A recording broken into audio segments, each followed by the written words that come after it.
ओम श्री गणेशाय नम नमस्कार बंधुगण आपण माननकु आम यूट्यूब चैनल को बहुत बहुत स्वागत।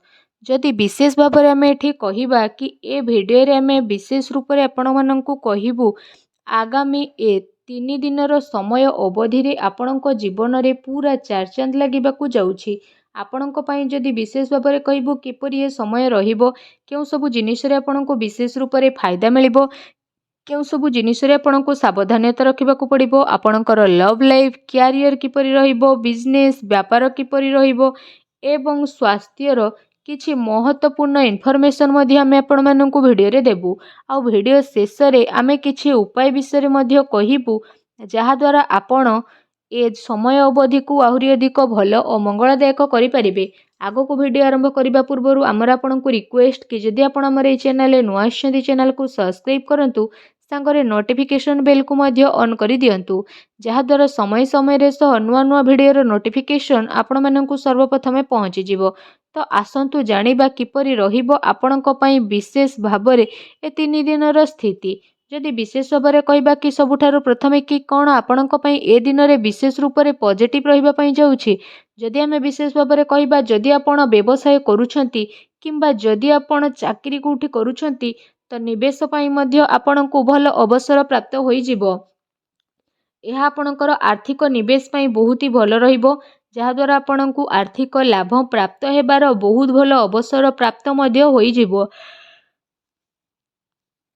भाग्य भल साथ देव काम कार्य रे भल सफलता मध्य आपणको प्राप्त होई जिवो। ता सहित चल अचल संपत्ति दृष्टि निवेश करिबा आपणक पई विशेष रूप से बहुत ही भल साब्यस्त हेबो। सेथिपई समय आउ परिस्थिति को देखि निवेशर मध्य अवसर बा तलासी आपण नहीं जातु जहा द्वारा आपणको सफलता निहाती प्राप्त हेबो। आउ आर्थिक स्थिति मध्य आपणकर काफी मजबूत होई जिवो।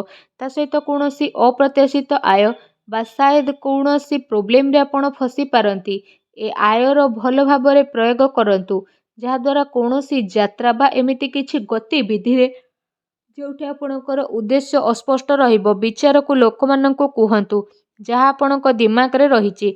सेथिपई जरूर भाव में रिसर्च करंतु निज आखपाखर लोकंक सह मिसंतु निजर वरिष्ठों को प्रभावित करने पाई शब्दर निपुणतार प्रयोग मध्य करंतु निजर क्यारियर को बढ़ेबा आउ किछि पैसा भरा योजना बा रणनीति बनैबा पाई यह गोटे शानदार समय रहिबो। आपणकर साथी एवं सहयोगी एबे आपणकर स्थिति को जानिबे रचनात्मक कार्य प्रति मध्य आपणकर विशेष रूप से रुचि बढ़िबो। ए अवसर अवश्य लाभ उठांतु नुआ भाव में काम करिबार मौका को हाथ जीवाकू दियंतु नहीं। निजर रचनात्मकता द्वारा निजर घर को खूबसूरत बनै पारिबे। निजर कार्य क्षमतार अन्य को आपण विशेष भाव में प्रभावित करिबे। कार्य क्षेत्र में लाभर विशेष जोग रही आकस्मिक धन लाभ मध्य समय आपनको विशेष रूप से होई पारे। आसंतु जानिबा आपनको पई कोन नेगेटिव रहिबो। घरोई समस्या को दूर मध्य करिबे अन्यथा प्रोब्लेम आसीपारे निज कथार भरोसा करंतु घर परिवार सदस्यों उपरे भरोसा करंतु कौनसी अन्य व्यक्ति उपरे आदु भरोसा करंतु नहीं। अनावश्यक प्रोब्लेम उपजिबो। यह सहित पारिवारिक स्थिति आपणकर चिंतापूर्ण रहिबो जहा द्वारा घरे टिके छोट मोट प्रोब्लेम होई पारे। सेथिपई घर और परिवार रे आपसिक सामंजस्य बनै रखिबा पई चेष्टा करंतु जणे आउ जनक उपरे भरोसा करिकी सबु काम को करंतु निजर दायित्व को निभेइबार पूर्ण प्रयास करिकी आपण माता पितांकर संबंध को मधुर बनै रखिबा पई चेष्टा करंतु। एमिति व्यक्ति पाखकु जांतु जहांकु पाखकु जीवा जरूरत रहिछि जेमिति आपणकर भाई भौणी माता पिता बा पड़ोसी सेमानंकु शांति प्रदान करंतु। ए समय रे सांसारिक एवं व्यवहारिक मामला उपरे ध्यान केंद्रित करिबार नाही बरं निजर दृष्टिकोण को बदलैबा एवं नुआ विचार को भाबिबार समय आसीछि। बहुत सारा लोक आपण को नेकी आग को बढ़िबे एहा द्वारा अधिकतर समय मल्टीटास्किंग रे रहिबो बा से सबु की करंतु जहा आपण करूछंती आ आपण को शीघ्र ही सफलता मिलिबो। किछि नुकसान मध्य आपण को ए समय रे मिली पारे जहा आपण को परिवार को प्रभावित करिवो। आपण विचलित मध्य होई जिवे कार्यभार रो अधिकता कारणरू जरूरी कार्य को आपण समय रे सह पूरा करि परिबे नाही। सेथिपई क्रोधर अधिकता मध्य रहिबो। ନକାରାତ୍ମକ ବିଚାର ଠାରୁ ଦୂରେଇ ରୁହନ୍ତୁ ଏବଂ ଅଧିକାରୀଙ୍କ ଠାରୁ ବାଦ ବିବାଦ କରିବା ଠାରୁ ଦୂରେଇ ରୁହନ୍ତୁ। ଏହା ଆପଣଙ୍କ ପାଇଁ ଭଲ ରହିବ। ଆସନ୍ତୁ ଜାଣିବା ଏ ଟାଇମ୍ରେ ଆପଣଙ୍କର ଲଭ୍ ଲାଇଫ୍ କିପରି ରହିବ। ଆପଣଙ୍କୁ ଆପଣଙ୍କର ପ୍ରେମ ଜୀବନରେ ସମ୍ଭାଳିକି ଚାଲିବାର ଆବଶ୍ୟକତା ରହିଛି। କାରଣ ଛୋଟ ମୋଟ କଥା ବି ବଡ଼ ହୋଇପାରେ ଆଉ ତାର ପ୍ରଭାବ ଆପଣଙ୍କର ପ୍ରେମ ଜୀବନରେ ନକାରାତ୍ମକ ରୂପରେ ମଧ୍ୟ ଆସିପାରେ। ଆପଣଙ୍କର ପ୍ରେମ ପାଇବାର ଇଚ୍ଛା ମଧ୍ୟ ପୂରଣ ହେବ ଆଉ ସେ ବ୍ୟକ୍ତି ଆପଣଙ୍କ ଜୀବନରେ ଆସିବେ ଯିଏ ଆପଣଙ୍କୁ ଗୋଟେ ପ୍ରିୟତମ ରୂପରେ ପ୍ରେମ ପ୍ରଦାନ କରିବେ ଆଉ ଫ୍ରେଣ୍ଡସ୍ ରୂପରେ ଆପଣଙ୍କୁ ସାଥ ମଧ୍ୟ ପ୍ରଦାନ କରିବେ। ଏ ଟାଇମ୍ ଆପଣଙ୍କ ଲଭ୍ ଲାଇଫ୍ ପାଇଁ ବହୁତ ହି ଶାନଦାର ଆଉ ବହୁତ ହି ବେଷ୍ଟ ରହିବ। ପ୍ରତିଟି ସ୍ଥିତିରେ ନୂଆ ନୂଆ ମୌକା ଆପଣଙ୍କୁ କହିବାକୁ ଗଲେ ପ୍ରାପ୍ତ ହେବା ପାଇଁ ଯାଉଛି। ଏ ଦିନର ଆପଣଙ୍କୁ ଅବଶ୍ୟ ହିଁ ଲାଭ ଉଠେଇବାର ରହିଛି। ଯଦି କହିବା ଆପଣଙ୍କର ବ୍ୟବସାୟ କ୍ୟାରିୟର ବିଷୟରେ ତା ବିଶେଷ ଭାବରେ ବ୍ୟବସାୟ ଗତିବିଧି ଆପଣଙ୍କର ସଫଳ ହେବ। କାରବାରରେ ବିଶେଷ ଭାବରେ ଧନଲାଭର ସ୍ଥିତି ରହିଛି। ପ୍ରପର୍ଟି ସେୟାର ବଜାରରେ ବିଶେଷ ଭାବରେ ନିବେଶ କରିବା ଆପଣଙ୍କ ପାଇଁ ଲାଭଦାୟକ ରହିବ। ଅନାବଶ୍ୟକ ଖର୍ଚ୍ଚର ଅଧିକତା ରହିବ ଯାହାର କଣ୍ଟ୍ରୋଲ କରିବାର ଆବଶ୍ୟକତା ରହିଛି।